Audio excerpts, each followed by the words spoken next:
बालक बापाच्या ताटीने दिगोरी बापत्याची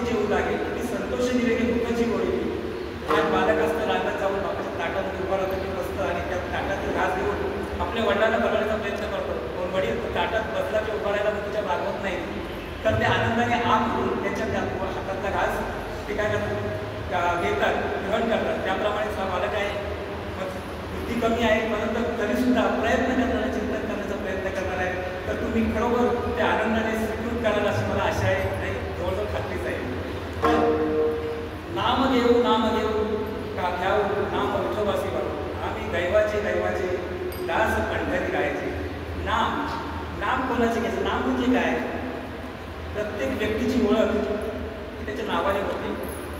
व्यक्ती असू दे, वस्तू असू दे, कुठली वस्तू, काही कुठली गोष्ट असू दे, त्याची ओळख कशाने होते? नावानेच होते. लहान मुलं असं जेव्हा जन्म होतो तेव्हा काय त्याचं नाव ओळख नसतं, परंतु जेव्हा त्याचे नामकरण होतं त्यानंतर तो ओळखू जातो. बालक उपजिल्या बालकाशी नाम ठेविले दयापासी, ठेविली या नामाची ओ तिथं होते. म्हणजे जर बालकाचं नाव असेल तरच तो आत येणार, तर त्याला नावच असं कुठून येणार? प्रत्येक गोष्टीची, प्रत्येक वस्तूची ओळख कशाची असते? ते नामामुळे असते. आता बघा ना, लग्न झाल्याच्या नंतर बाईचं नाव बदलतं. काय होते? ते आध्या संपत्तीची मालकी होते. मुलं झाले की संपत्तीमध्ये वाटेकरी होतात. तसंच आपण काय करायला पाहिजे? भगवंताची भक्ती करायची, भगवंताचं नाम आपल्या समोर लावलं पाहिजे. तर आपल्याला काय होतं? दैवी भक्ती आपल्या संपादन होते. आणि एकदा दैवी भक्ती आपल्याला संपादनी की आपल्याला मोक्षाचा मार्ग मोकळा होतो. त्यासाठी काय करायला पाहिजे? भगवंताची सतत भक्ती पाहिजे, भगवंताची गायन केलं पाहिजे, नामस्मरण केलं पाहिजे. म्हणून नामदेव महाराज बोलतात, नाम अभंगाचं पहिलं चरण.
सांगितलं आहे.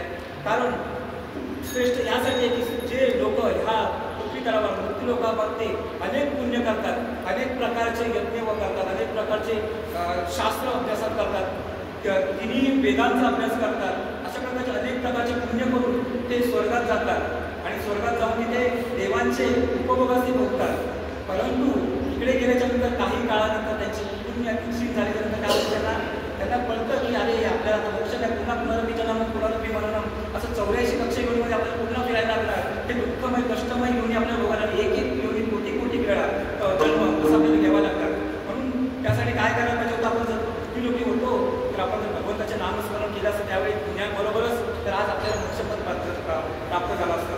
आपल्या गीतेमध्ये सांगितलंय त्रैविज्ञान माम सोमपूत पापा यज्ञ विश्वास स्वर्गती मुक्तांतये हे सुरेंद्र मासा देवकम कृष्णांती दिव्यांती विदेव भोगम एकम भूत्वा स्वर्गलोकम विशालं क्षिणे पुण्यमर्ति लोकम विशन्ति एवं त्रैधर्मं प्रपन्ना कथा गतं कामकामानवर्ति. अशा प्रकारे जर पुण्य केलं तर फक्त स्वर्गात जाता येतं. आणि परंतु त्याबरोबर आपण नाम घेतलं तर काय होईल आपल्याला, तर आपल्याला मोक्ष प्राप्त होतं, भगवंताची प्राप्ती होईल. भगवंताच्या चरणी एक क्षणभर काय होतं, भगवंताच्या प्रत्यक्ष वैकुंठ धामात आपल्याला भगवंताचा काय सहवास घडेल. त्यासाठी सतत आपण नामस्मरण केले पाहिजे. परंतु आपल्या प्रपंचिक लोकांची लक्षात येत नाही की आपण नक्की काय करतात. ते काय करतात, ते विषयासक्त लोक असतात, विषयामध्ये एवढे बोललेले असतात की त्यांना नाम घेण्याचा वेळच भेटत नाही.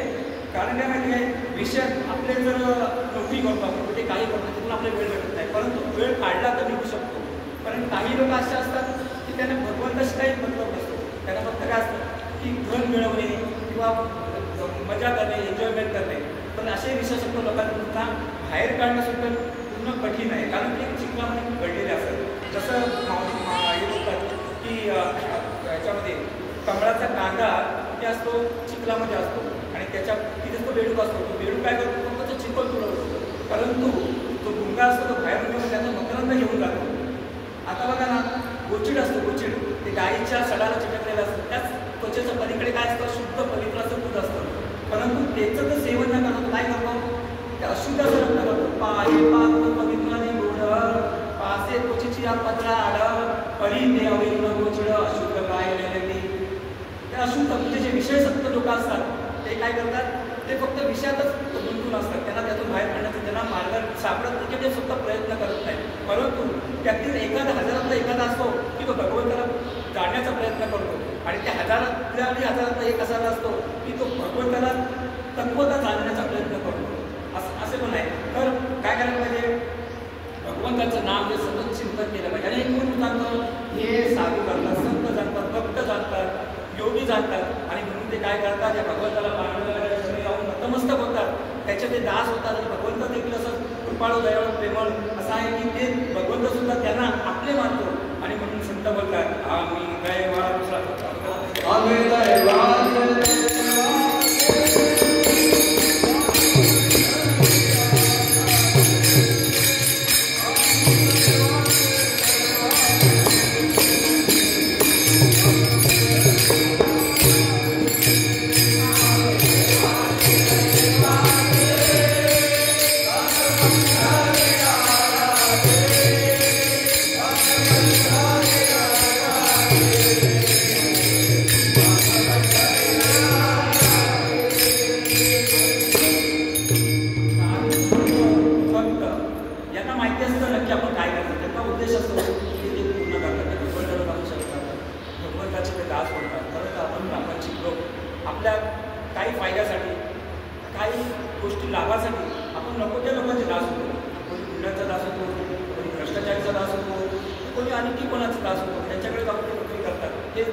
भगवंताचे नाम हे परब्रह्म आहे.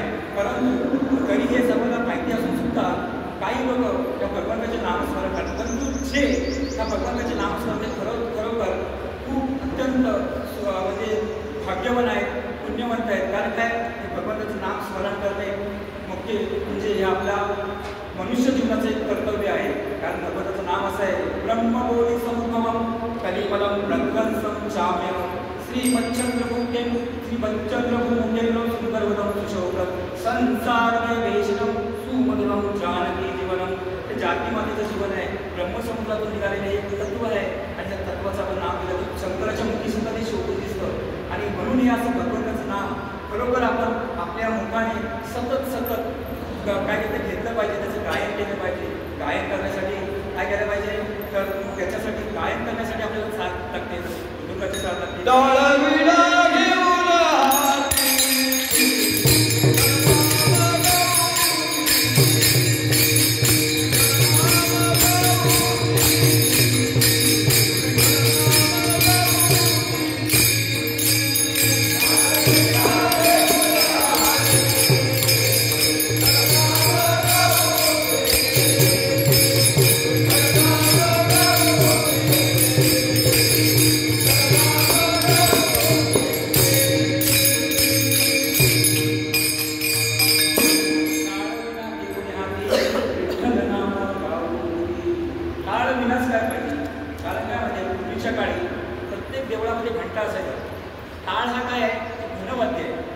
त्यातून जे फ्रिक्वेन्सी तयार होते, जे तरंग निर्माण होतात, ते भगवंताला अत्यंत प्रिय आहेत. म्हणून भगवंत अनेक संतांच्या कीर्तनामध्ये सुद्धा नाचले. टाळ वाजवी टाळ बोलीची पडीला वाजे माझ्या संग देवाजीचा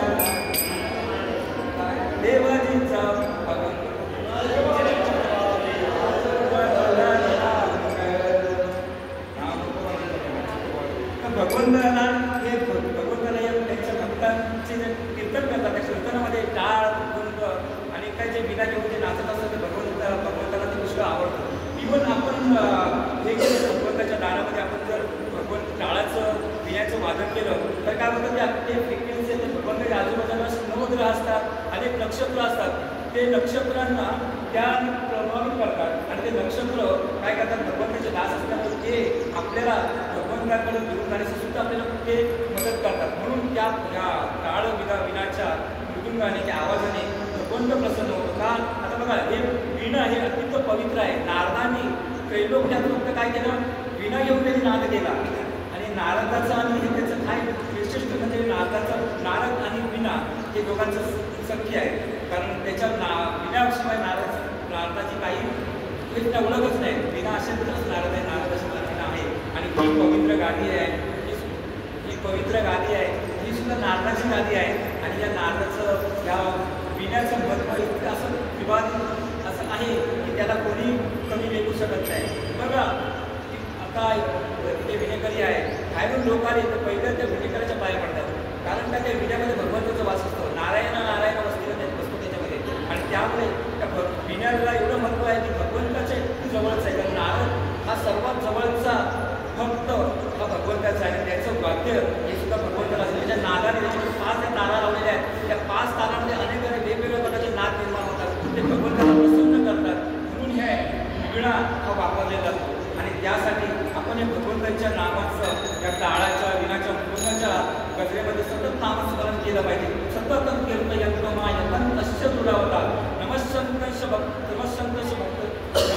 माम भक्त्या नित्ययुक्ता उपासते. हे भगवंताचं नाम सतत आपण ग्रहण केलं पाहिजे असं भगवंताची इच्छा आहे. आणि तो भक्त भगवंताला सतत प्रिय असतो, म्हणजे खूप प्रिय असतो. सतत भक्तांनी त्याचे फक्त नामस्मरण केलं पाहिजे. कारण काय म्हणते हे इव्हन 12व्या अध्याय दुसऱ्या श्लोकामध्ये भगवंत मय्यावेश म्हणूया नित्ययुक्ता उपासते, मय्यावेश म्हणूया नित्ययुक्तासते सत्ययापर्य पाहताच तेमे युक्त तमामता. तोच भक्त मला प्रिय आहे, तो माझ्या सतत माझ्या भक्तीमध्ये तल्लीन असतो, भक्ती करत होतो, माझ्याशी एकरूप होतो.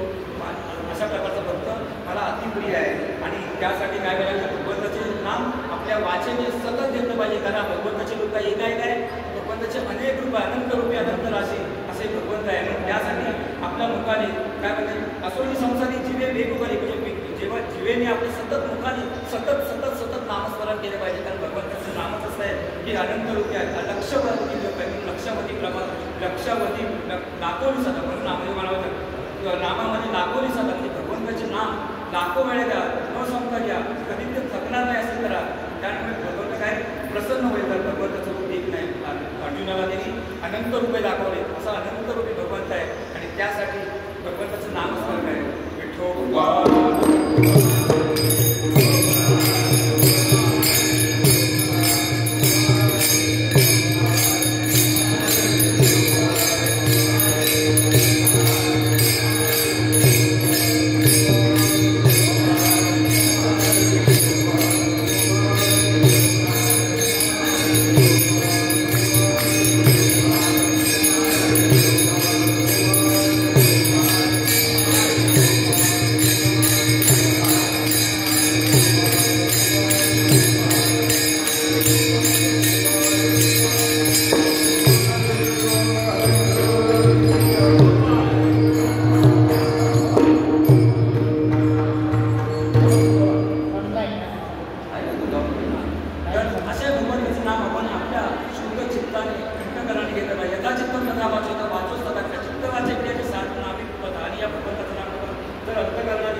आपल्याला ते भगवंत मानतो की साधू संताचं आहे, साधू बनण्याचं प्रयत्न करतो. तर हे भगवंताचं नाम असं भगवत चित्ताने अनंत करणारे आणि प्रेमाने